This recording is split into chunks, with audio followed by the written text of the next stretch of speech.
If you enjoyed the story, remember to like and subscribe. I saw something standing in the road that night that should not have existed. It looked at me like it knew my name. In that moment, I understood that my life, as I knew it, was already over.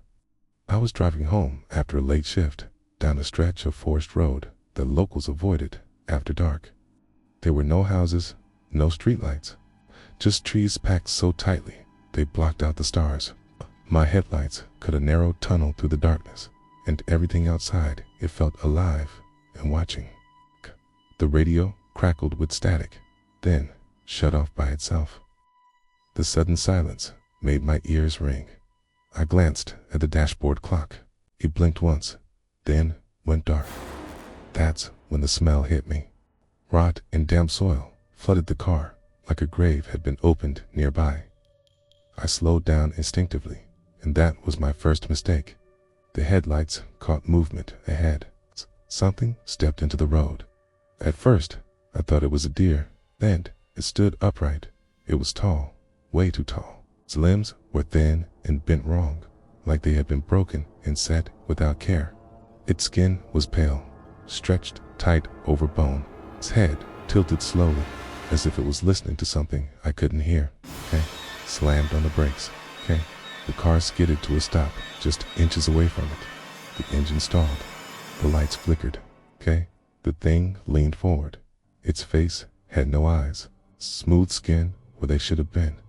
Its mouth opened slowly, splitting wider than any human jaw should allow. I smelled blood and decay. I screamed and fumbled with the ignition. The engine just clicked, uselessly. The thing raised one long finger and pressed it gently against the hood of my car. The metal dented inward like it was soft. I felt a crushing pressure in my head. Images that weren't mine forced their way in. Forests burning, people running, screaming, echoing through a darkness that never ended. The thing stepped closer. Then the forest screamed. The sound like thousands of voices crying out at once erupted from the trees. The thing recoiled sharply. It turned its eyeless head toward the woods, as if it was being called. I didn't wait. The engine roared back to life without warning. I floored the gas, and the car lurched forward. I glanced in the rearview mirror just once. The road behind me was empty. I didn't stop until I reached the lights of town. I didn't sleep that night. The next morning, I told myself it was exhaustion, stress, a hallucination, but the dent in my hood was real. Long and deep, shaped like fingers. I took the car to a mechanic. He asked me what kind of animal could do that. I didn't have an answer for him. Things started happening after that night. Saw shapes moving just at the edge of my sight. Reflections in windows lagged a second behind me. I heard footsteps outside my bedroom door that stopped the moment I listened for them. Every night at exactly 2:17, I woke up with the same feeling. Something was standing beside my bed. I never saw it, felt it. The pressure, the smell, the absolute certainty that if I opened my eyes, I would not survive what I saw. Scratches appeared on my walls, symbols carved into wood, patterns I recognized from the images forced into my mind on the road. I started researching the forest. People had gone missing there for decades. Drivers, campers, entire search teams. The locals called it a thin place.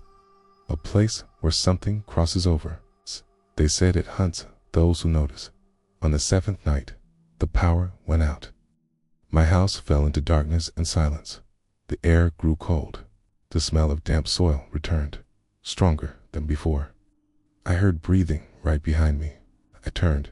It stood in my living room. The thing from the road had followed me home. It was taller now, more solid. Veins pulsed beneath its skin, carrying some dark fluid. Its mouth opened, and blood dripped onto the floor without a sound. The walls began to move. Faces pushed through the paint, screaming silently. Its hands reached out, grabbing at nothing. The floor softened beneath my feet. The thing spoke without words.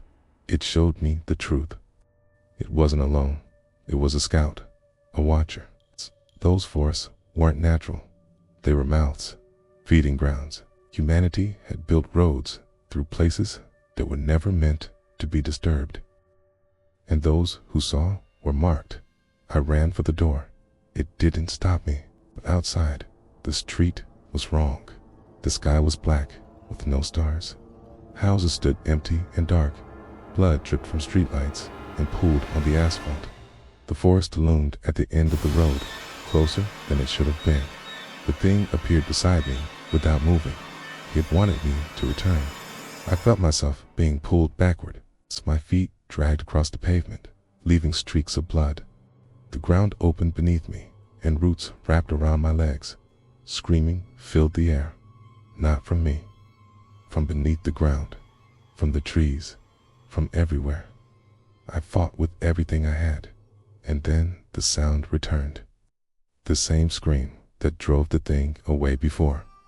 The forest screamed again, louder, more intense. The thing recoiled, shrieking silently. The roots loosened. The world snapped back into place. I collapsed on my front lawn as morning light broke through the sky. Neighbors found me there and called an ambulance. They said I had been sleepwalking, said nothing was wrong.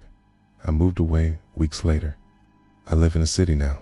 Concrete, noise, light, it doesn't matter. Sometimes I smell damp soil in my apartment. Sometimes my reflection lags behind me. And sometimes at 2:17, I wake up and feel that pressure beside my bed.